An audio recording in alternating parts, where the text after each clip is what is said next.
we have to look at it for what it is. It's organized crime on a very massive scale. It involves not just the wildlife at stake, but the people, the economies, and whole regions of the world. Many are surprised to learn that illegal wildlife trade is one of the largest criminal activities in the world. In fact, it ranks among the world's top illegal trades. On the scale of illegal black markets, you know, the usual sorts of things like drugs and human trafficking, wildlife sits at the top 5. The value of the black market for illegal wildlife is estimated to be between $7 and $10 billion annually. The amount of money that is made by illegal wildlife trade is enormous. I mean, this is not one individual or a few individuals going around killing a few animals, as bad as that would be, and that would be bad. But it is wholesale slaughter of animals.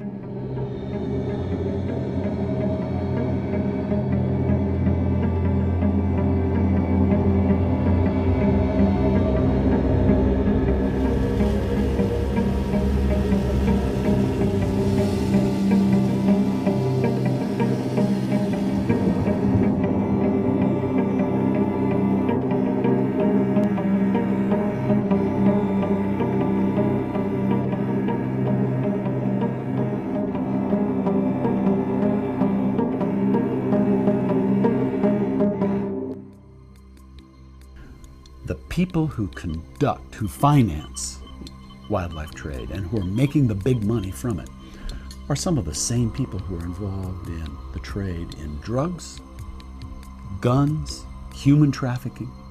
Also, some of that money is finding its way into the hands of recognized Islamist terrorist organizations that's supporting insurgency.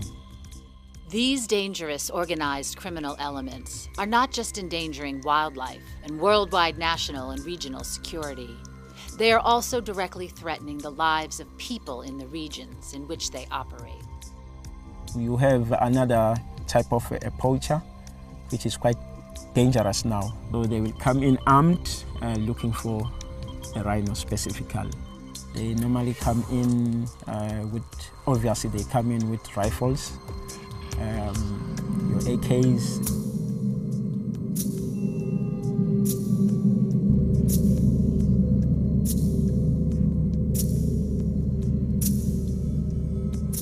The challenges rangers are facing these days in the field to combat poaching is immense.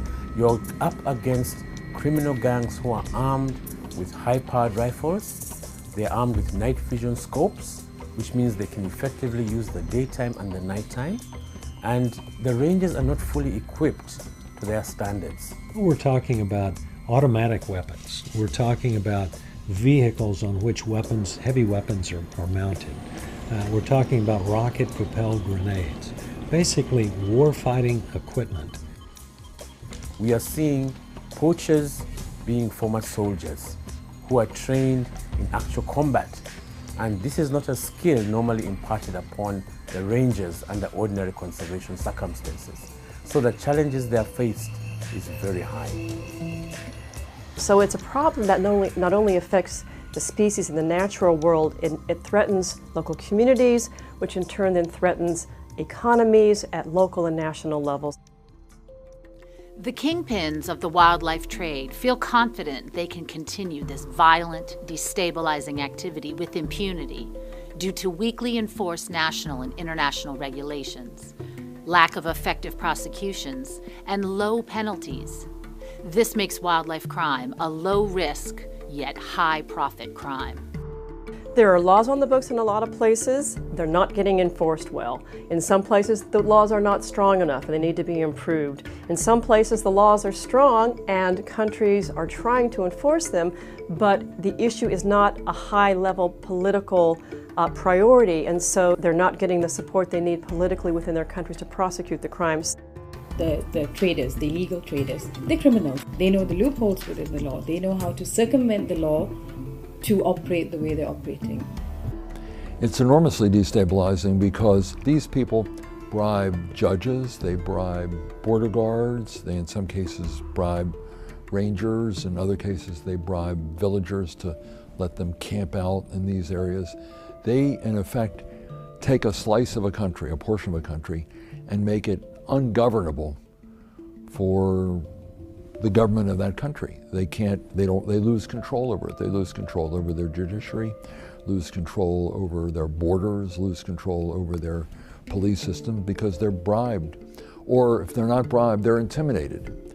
So it undermines the governance process in a lot of countries who are struggling themselves to govern, and now they have this additional destabilizing factor.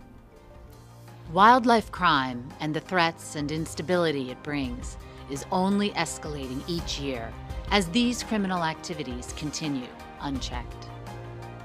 To stop this, every country needs to treat wildlife trafficking like the serious crime it is. And we need this to happen fast before the situation gets far worse. You can help us make that happen.